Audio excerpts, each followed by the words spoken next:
Hello everyone! Welcome back to Everlasting Summer. Everlasting Summer. Gotta get my pronunciations right in here. But anyway, good morning if you're watching this in the morning, and good night if you're watching this at night, and good afternoon to everyone else in the world. We are gonna continue, and apparently they're telling us where Shurik is, and hopefully he's in a good place. We searched for Shurik all around. Oh, did you? It is noon and he's nowhere to be found. Okay, Olga, I mean, maybe he's in the forest becoming a spirit animal or something. Maybe it's not that bad. I took a note of the rhyme, but I didn't want to point it out. Oh, haha, you're funny, Semyon. I didn't even notice that. Well, we looked all over the camp. Yes, we did. We looked super hard. I went around the neighboring forest. I went around the neighboring forest. Are you kidding me? Olga Dimitrievna looked at me, and I help too. Well, I looked in the forest, I just didn't want to go any deeper. I mean, come on, you gotta give me some street cred for looking for Shurik. We must call the police! Oh, please. Yes, come on. Maybe we should wait until the evening? No, let's call the police, I asked lazily. Maybe he went home. Semyon, okay, why would he go home in the middle of a camp without telling anyone? I'm pretty sure that's a ridiculous answer. It can't be! Shurik lives thousands of miles away! Oh, does he? Just like everyone else in this camp. By train? The nearest station, she paused, is far. Oh my god. Darn it, and I was expecting her to tell me a landmark, but maybe this isn't the time to get answers, because Shurik is obviously more important than finding our way out of this game. Now it was getting interesting. Every time the conversation reaches the point concerning ways I could leave Sovietnok, all the camp inhabitants start changing the subject. Yeah, everything starts becoming a general pronoun, like, oh, it's far away. So annoying, especially if you're writing, like, essays or something. But let's not bring that up. How far is far? Really? Really far? Wow, you are the most specific person ever. Everyone in this game is so specific. Camp leader looked at me, indicating with her look that asking more questions was not advised. I kind of figured. So we should go deeper in the forest. Maybe he got lost. What if we get lost? Like, are we gonna leave a trail of, like, I don't know, Reese's Pieces or something? Shurik always takes a compass. Well, okay. Chimed in electronic. I wonder what else could be found in his magic vest, even if he had one. Look, Shurik isn't Batman. I'm sure he's just somewhere in the forest. Or maybe he just doesn't want to find us. Or maybe we are playing hide and seek. If I would get lost in that forest, compass would be no real use. Yeah, then again, it would probably be no real use to me either, because I haven't really gone camping, and I don't really know how to use it that well. So, that's that. Police! Oh, police! We should call the police. Hopefully they can tell us where they are. Yeah, call the police. Police! We should call the police in the evening. Why not right now? Not right now. Look, what? Semyon, why not right now? What's wrong with not right now? Is it because we're eating? Okay, see you later. They were all silent. We should be able to be... Oh, oops. We should be able to find him before evening. We still have time. Like, what are we... Is there, like, a deadline to finding Shurik? Is, like, the world gonna end if we don't find Shurik before evening? Like, come on, people. If he actually got lost in the woods, we would have no time to lose. We cannot be sure. Wow. I guess you hate the apostrophe. Then, where is he? Where? I don't know, Olga. Maybe we should go stop eating in the canteen and just look again. There's some truth in the camp leader's words. Hiding the whole day like that is just suspicious. Why would he do that? I don't know. We can come up with a bunch of theories instead of trying to look for him. I feel like that'd be more of an interesting conversation than we're having right now. Shurik seemed to me quite a serious pioneer. Ulyana would have fit in a Ulyana would have better been a... Oh my gosh. Sorry, guys. Let me slow down. What? Okay. Ulyana would have been a better fit with this behavior. Yes, Semyon, that is a true statement. But there is a reason to believe that he is gone. Or he was gone. Maybe Shurik's dead. All that we could do was already done. We just have to wait. Slavia, Electronic, and Olga Dimitrieva looked at me sorrowfully, but hasn't said a word. I guess they know I'm right, I suppose. I finished my lunch, brought back the tray, and left the canteen. Oh my gosh, what if we go back to the canteen, Shurik's like there naked? Not that it would happen, but I just have a feeling because, it's like anime type of visual novel, that would happen. If it happened with Olga, then perhaps it could happen with Shirik. I mean, come on. We already had that, like, shirtless scene with Electronic earlier. It's still the first half of the day. Or, that's not his voice. What now? Oh, can I leave? Oh no, back at Gendo. The camp was drifting into an afternoon nap. Only Genda stared at me through his glasses. Oh, Gendo. Teach me the way. I won't run away. I mustn't run away. Of course, he stared at me somewhere else, but I had the feeling he was constantly watching me. And not caring. Am I right? Bet he knows where Shirik is hiding. You know it'd be really funny if, like, Genda was actually Shirik the whole time and, like, we're staring at him? Because when you, like, go to Disneyland and you see the, like, statues, but they're not actually statues, they're actually people painted as statues, and then when they move, it's like, what the fuck? Maybe that's where Shirik is hiding. Just can't tell anything. His appearance of the Cybernetics club leader made me think. Maybe it's got something to do with my case. Ooh, maybe Shirik got sent back to your world instead of, here. Oh, it's, what's-her-face, the doctor. Oh, Pioneer. Sorry, I know I should probably give her a more sexy-ish voice, but I mean, doesn't tired sound sexy? I'm sorry, you guys. The nurse stood in front of me. I looked at her curiously. What is wrong, nurse? Go and take my place in the infirmary. Wait, what? Why? I'm trying to look for Shirik, technically speaking, but I have an urgent call. Somebody's injured. Oh, please tell me it's Shirik. Me?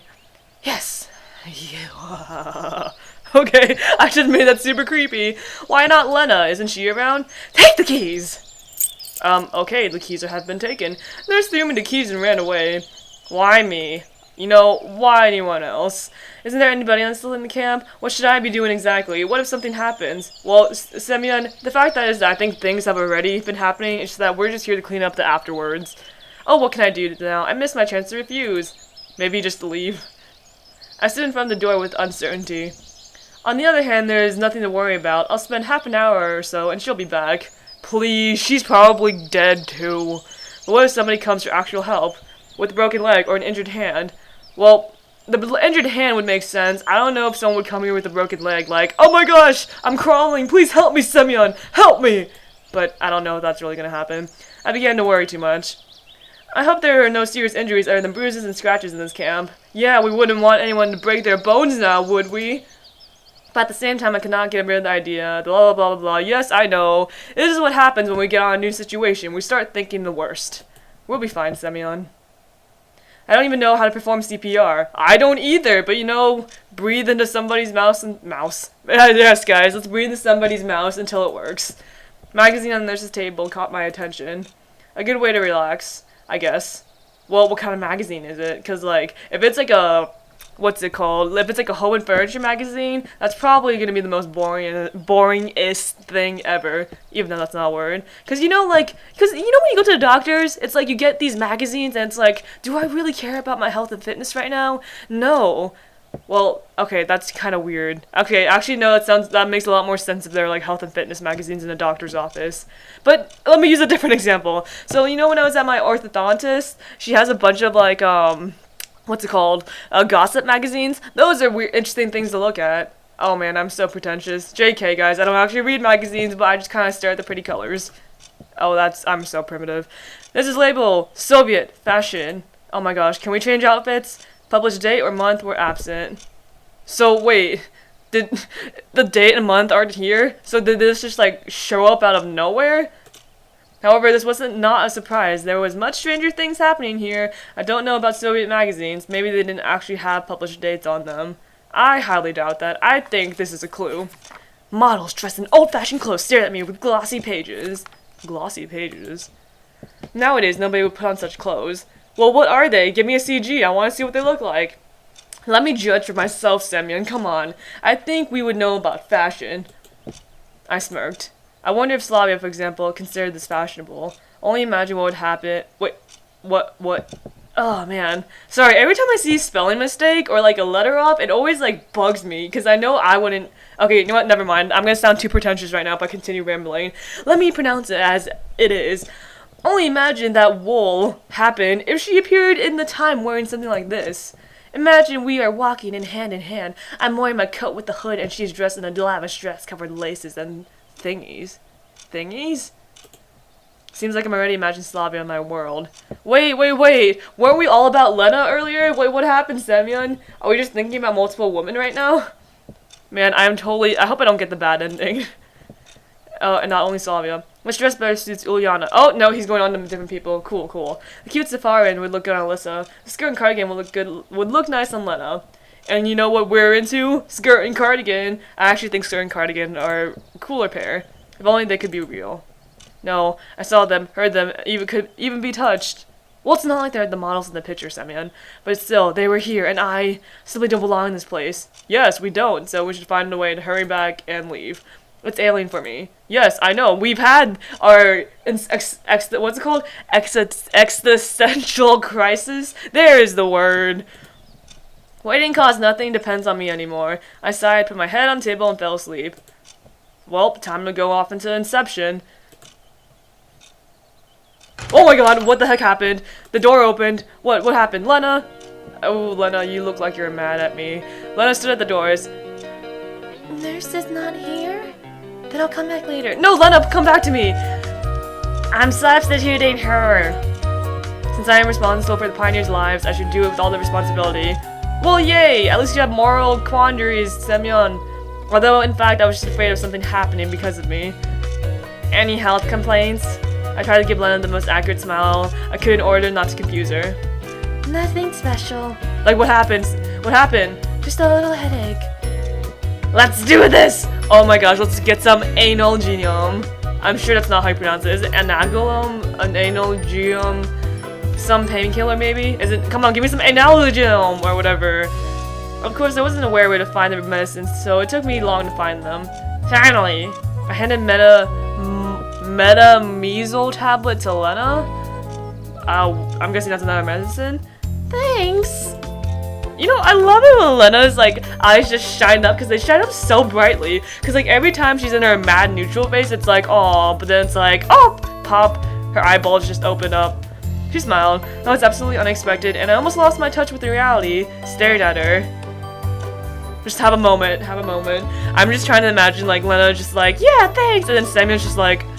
Oh my god. Your eyeballs are so good, girl. But anyway. What? No! Lena got awkward in the moment. No, Lena, just shh. You gotta enjoy the moment, girl. Just shush. Just don't think. Just stare and don't think. Listen, I've been wondering, do you like this? Oh my god, are you gonna show her the magazine? Oh my god!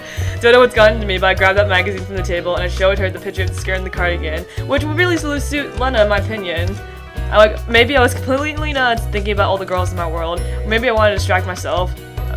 Okay. Lena looked at the picture. She's gonna be like, no. Yeah, I guess. Oh, she looks mad.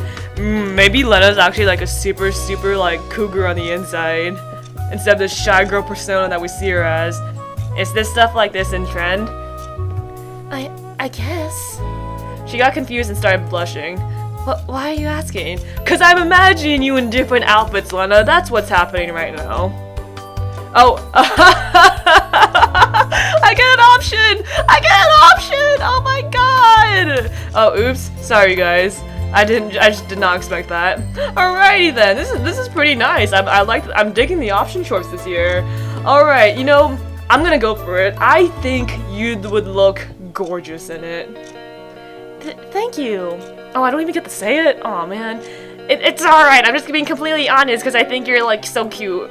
Your eyeballs are just too much for my face. We were crying for some time. How is your headache? Much better, thank you. She smiled. I'll go. No, Lena, come back. Good luck. Lena came out and I continued to look through the magazine. Please tell me there are more options. After a while, somebody knocked at the door again. Is it the nurse? Please tell me it's the nurse. Seems that the infirmary is the most popular place to go to. Yes, right? Am I right, guys? Infirmary! Suddenly I decided to roleplay a nurse. Oh, Semyon, we ain't doing roleplay now. People's lives are just in danger. And said, come in! Oh man, I hope you mean that. Oh. And I was gonna make an innuendo joke. Okay. The door opened and Uliana entered the room. Wow, did I miss a moment when you decided to start knocking? Anything wrong with knocking? She frowned. What's hurting? Tell me, little girl, what do you have that's bothering you? What on earth did I tell you? Cause you're in the freaking infirmary. Where's the nurse? In front of you, you bitch. I've imposingly crossed my legs, and I looked questioningly at her. It's like I'm gonna interrogate you. I better go. Better die than be treated by you. Well, in comedic anime fashion, that would make sense, but no. Since I'm on Semyon's side here, I'm saying that you must stay, and I must help you in whatever way you need me to. She smiled mischievously. You didn't even try. Uliana thought for a moment. Though you consider giving me— oh, oops. Though you could consider giving me pills. What's bothering you? Took her some time to reply. Heaviness in the stomach. Do you have diarrhea? Sure, it's not just emptiness in the— oh gosh, Semyon, you are so funny with you and your insults towards Uliana. I muttered under my breath. If only I could be that quick with insults. What did you say? I said nothing. Nothing. Give me a second. I found pills in the first drawer I opened. Are they the right pills? We're not just giving her random pills, are we, Semyon?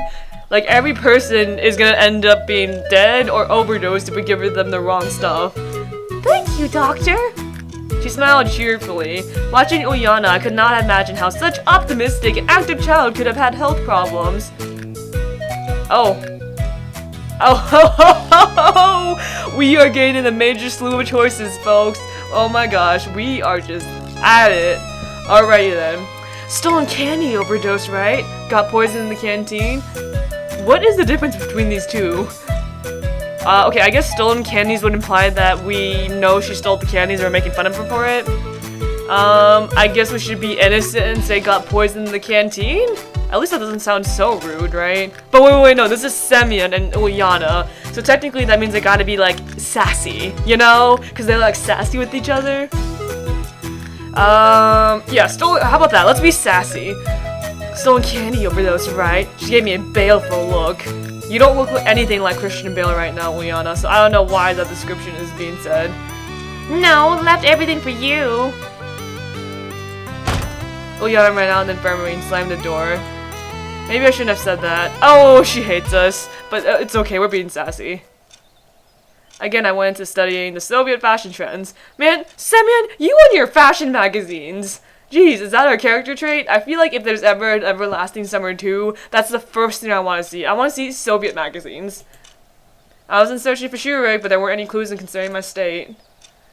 I was just flipping through the magazine. Oh gosh, as always. Just for that moment, I felt quite satisfied with the situation.